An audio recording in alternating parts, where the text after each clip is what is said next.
pagi bagi pemeluk agama yang lain. Bagaimana kabar kalian hari ini? Semoga kita dalam lindungan Tuhan Yang Maha Esa. Baik anak-anak, sebelum kita menginjak ke materi pokoknya, di sini saya akan memperkenalkan diri saya dulu. Nama saya adalah Bu Amalia Citra Prastiwi, biasa dipanggil Bu Citra. Di kelas 7, di sini saya akan mengajar MAPEL TIK, yaitu Teknologi Informasi dan Komunikasi. Mungkin nanti akan ada beberapa guru yang lain pengampu MAPEL TIK, tapi khusus di bab 1 ini materinya akan saya berikan ke kalian. Untuk bab 2 dan berikutnya nanti akan bertemu dengan guru pengampu TIK yang lainnya. Nah, sebelum memulai pelajaran, di sini alangkah baiknya kalian mempersiapkan alat tulis, buku paket, dan juga alat tulis pensil ataupun ballpoint. Oke, akan kita lanjut ke bab 1. Di sini kita akan membahas mengenai materi bab teknik komputer. Sebelum ke materinya, di sini saya sampaikan tujuan pembelajarannya. Yang pertama, di sini saya harapkan ketika kita sudah mempelajari materi ini, maka kalian harus bisa menyebutkan perangkat keras komputer. Kemudian yang kedua, harapan saya nanti kalian bisa mampu memahami fungsi perangkat keras komputer itu apa saja.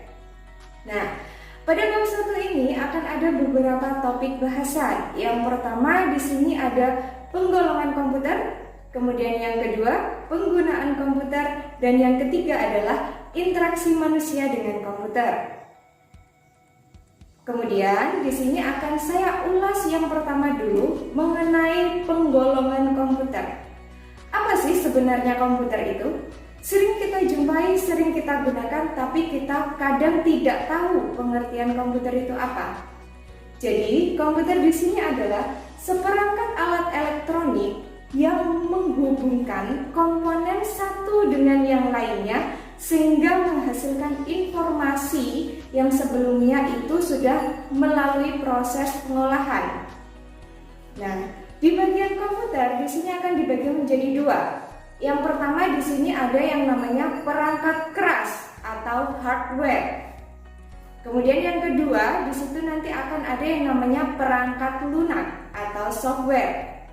Nah, di perangkat keras atau hardware ini biasanya sering kita jumpai atau sering kita temukan dalam kehidupan sehari-hari dalam bentuk fisik. Yaitu contohnya di sini misalkan ada mouse, keyboard, monitor, itu semua masuk ke dalam kategori perangkat keras atau hardware.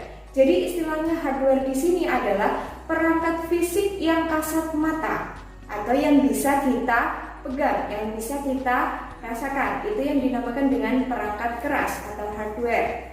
Sedangkan yang dimaksud dengan software atau perangkat lunak di situ adalah perangkat yang tidak secara fisik itu bisa kita pegang. Contohnya apa? Dalam dunia komputer di situ sangat banyak sekali bentuk software. Salah satunya adalah Microsoft Office. Di dalam Microsoft Office di situ akan ada yang namanya PowerPoint. Kemudian Microsoft Word itu masuk ke dalam software. Nah, di dalam penggolongan komputer di sini perangkat keras atau hardware itu dibagi menjadi 4 kategori. Yang pertama di sini ada yang namanya perangkat pemrosesan. Kemudian yang kedua ada yang namanya perangkat penyimpanan. Yang ketiga ada yang namanya perangkat input dan output. Dan yang terakhir, yang keempat, di sini kita kenal dengan perangkat jaringan. Sekarang kita ulas mulai dari yang pertama, yaitu perangkat pemrosesan. Karena perangkat pemrosesan berarti di sini berfungsi sebagai apa? Nah, fungsinya adalah sebagai pemrosesan atau pengolahan data yang diberikan oleh perangkat input yang nantinya akan ditampilkan oleh perangkat output. Nah, nanti akan kita bahas sendiri perangkat input itu seperti apa dan perangkat output itu seperti apa. Intinya di perangkat pemrosesan di sini adalah di pengolahan datanya. Nah, di sini saya ambil contoh pada gambar itu ada CPU atau prosesor. Nah, di dalam CPU nanti akan ada 2 kategori pemrosesan data. yang dibantu menggunakan ALU atau kepanjangannya Arithmetical Logical Unit, dan juga CU atau Control Unit. Apa bedanya antara ALU dan CU? Jadi di dalam ALU itu nanti akan terjadi pengolahan data secara aritmatika atau matematika. Kemudian di Control Unit atau CU nanti akan terjadi pengaturan prosesnya. Jadi pengaturan proses itu nanti akan dilakukan oleh CU, sedangkan pemrosesan data secara aritmatika akan dilakukan oleh ALU. Kemudian kita masuk ke dalam perangkat penyimpanan. Karena di sini judulnya perangkat penyimpanan, berarti fungsinya adalah menyimpan. Apa yang disimpan di sini? Yaitu data.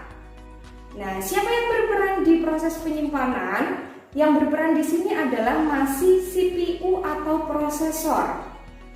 Di dalam CPU nanti akan ada dua penyimpanan, yaitu internal storage atau kita kenal sebagai penyimpanan utama, dan external storage, yaitu penyimpanan cadangan. Nah, di dalam internal storage itu nanti akan ada yang namanya RAM dan ROM. Mungkin kalian tidak asing dengan istilah RAM ya, karena di sini mungkin kalau di HP itu ada yang namanya istilah RAM. Nah, sekarang apa sih bedanya antara RAM dan ROM? Bedanya terletak di hurufnya A dan O, bukan.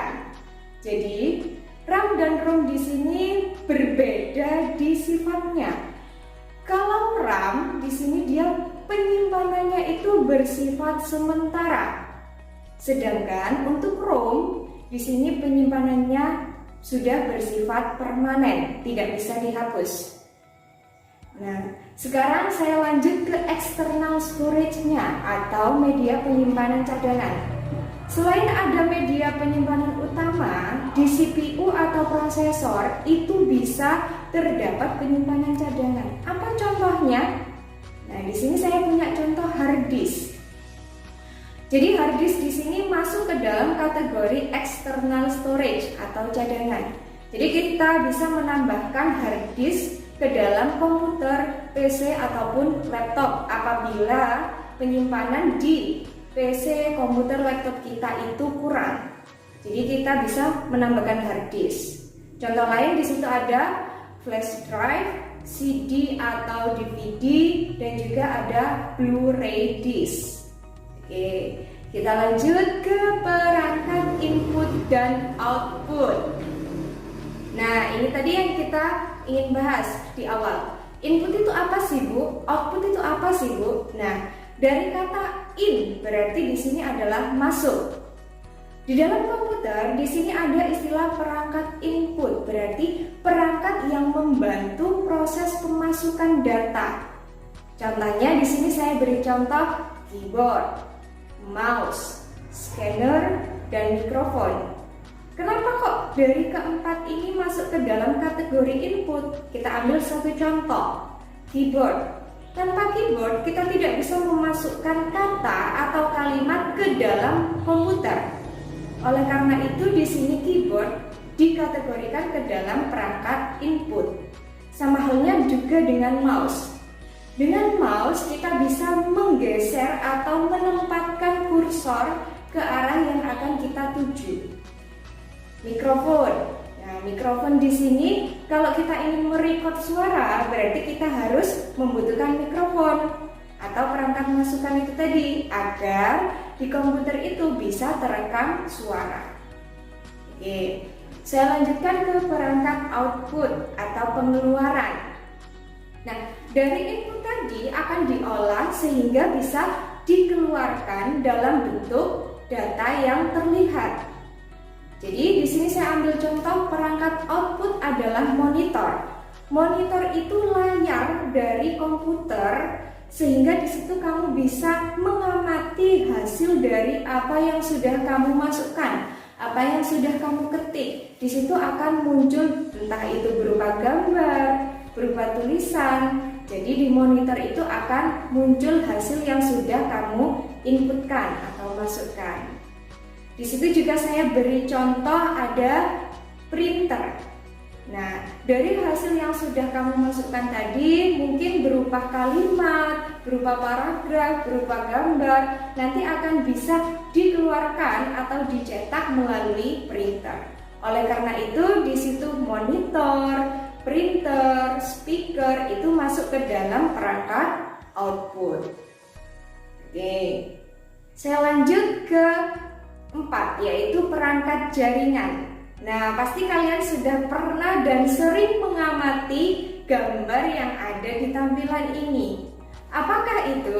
Nah, itu adalah warnet. Yang suka main game online itu pasti sering sekali ke warnet. Nah, di warnet ketika kamu akan memainkan atau menggunakan komputer, pasti kamu akan meminta ke operatornya itu biasanya sekian jam untuk batas bermainnya. Nah, komputer yang kamu gunakan di situ dinamakan dengan komputer klien. Sedangkan operator di situ yang menjalankan dari depan itu dinamakan dengan komputer server. Nah, antara server dengan klien ini saling terhubung. Jadi dari server itu bisa mematikan komputer-komputer klien yang ada di situ. Makanya di sini yang dinamakan perangkat jaringan adalah perangkat yang digunakan untuk menghubungkan 2 atau lebih komputer sehingga di situ dia bisa saling berbagi data. Nah, ternyata di dalam komputer itu ada beberapa komponennya. Di sini saya bagi menjadi 3 kategori komponen komputer. Yang pertama di sini ada yang namanya unit pemasukan atau dikenal dengan input. Setelah melalui input, nanti akan masuk ke dalam unit pemrosesan. Kemudian, setelah prosesnya itu sudah berlangsung dan sudah selesai, akan masuk ke dalam unit pengeluaran atau yang dinamakan dengan output. Sekarang kita ulas satu persatu. Unit pemasukan atau input. Nah, di sini apa sih yang dinamakan dengan pemasukan atau input? Jadi yang dinamakan dengan pemasukan atau input itu adalah komponen hardware atau perangkat keras yang fungsinya itu sebagai pintu masuk yang akan diberikan kepada komputer. Nah, di sini saya beri contoh apa? Ada keyboard. Nah, di situ kalau kamu amati, keyboard di situ fungsinya apa? Dia di situ sebagai alat input atau pemasukan ketika kamu mengetik atau memasukkan kata-kata dan kalimat. Nah, di situ fungsi dari keyboard, makanya masuk ke dalam unit pemasukan. Contoh yang kedua, di situ ada mouse. Kalau kamu amati, di situ ketika menggeser-geser mouse, kursornya itu akan berpindah sesuai dengan yang kita tuju. Makanya di situ mouse, keyboard itu masuk ke dalam unit pemasukan atau input. Berikutnya, di situ masuk ke dalam kategori unit pemrosesan. Nah, yang dinamakan pemrosesan itu apa? Yaitu pengolahan. Nah, pengolahan apa yang diolah? Perintah yang diberikan oleh pengguna atau user. Jadi, pengguna itu maunya mengolah apa? Itu nanti akan masuk ke dalam unit pemrosesan. Siapa yang bekerja di sini? Yang bekerja di dalam komputer dalam pemrosesan adalah CPU atau prosesor. Tadi yang saya jelaskan di awal. CPU di sini dia dikatakan sebagai otaknya komputer karena dia di situ sebagai pengolah data. Nah, kalau kamu amati, di situ CPU ada beberapa komponennya. Ada motherboard, kemudian di situ ada soket untuk DVD, ada juga di situ tempat untuk RAM. Jadi CPU di sini sangat kompleks. Kalau diibaratkan itu sebagai otaknya komputer. Sama dengan manusia kan? Di dalam manusia juga ada otak. Di situ fungsinya apa? Mengolah. Gitu ya. Lanjut setelah itu masuk ke dalam tahap akhir, komponen akhir, yaitu unit pengeluaran atau disebut dengan output.